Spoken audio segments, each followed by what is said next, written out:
గత ప్రభుత్వంతో అధికారులు అంటకాకి వ్యవస్థను ధ్వంసం చేశారని బీజేపీ రాష్ట్ర అధికార ప్రతినిధి జయప్రకాష్ నారాయణ అన్నారు. హిందువులు మాత్రమే కాదు అన్ని మతాల వారు వెంకటేశ్వర స్వామిని ఆరాధిస్తారని చెప్పారు. గత ప్రభుత్వం క్రిస్టియన్లను చైర్మన్లుగా నియమించిందని చెప్పారు. 18 సార్లు కల్తీనైన వెనక్కి పంపినట్లు జగనే చెప్పారని, అలాంటి కంపెనీలకు ఎందుకు బ్లాక్ లిస్టులో పెట్టలేదని జయప్రకాష్ నారాయణ ప్రశ్నించారు. నమస్కారం. గత కొద్ది రోజులుగా మనం చూస్తూ ఉన్నాం రాష్ట్రంలో ఉన్నటువంటి పరిణామాలు.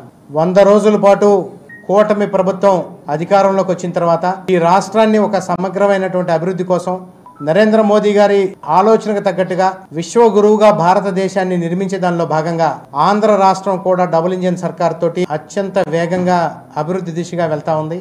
ఈ 100 రోజుల్లో అనేకమైనటువంటి గత ప్రభుత్వం యొక్క తప్పిదనాలని ఐడెంటిఫై చేస్తూ అధికారులు ఏ రకంగా అయితే గత ప్రభుత్వంతో అంటకాగి ఈ రాష్ట్రంలో ఉన్నటువంటి వ్యవస్థలన్నింటినీ కూడా నిర్వీర్యం చేశారో అవన్నీ కూడా చక్కదిద్దుకుంటూ ముందుకు వెళ్ళిపోతూ 100 రోజులు గడిపేశాం.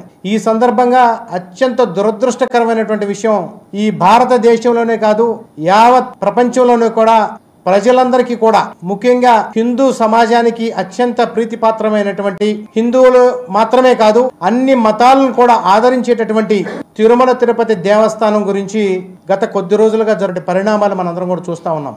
మనం చూసినట్లయితే గత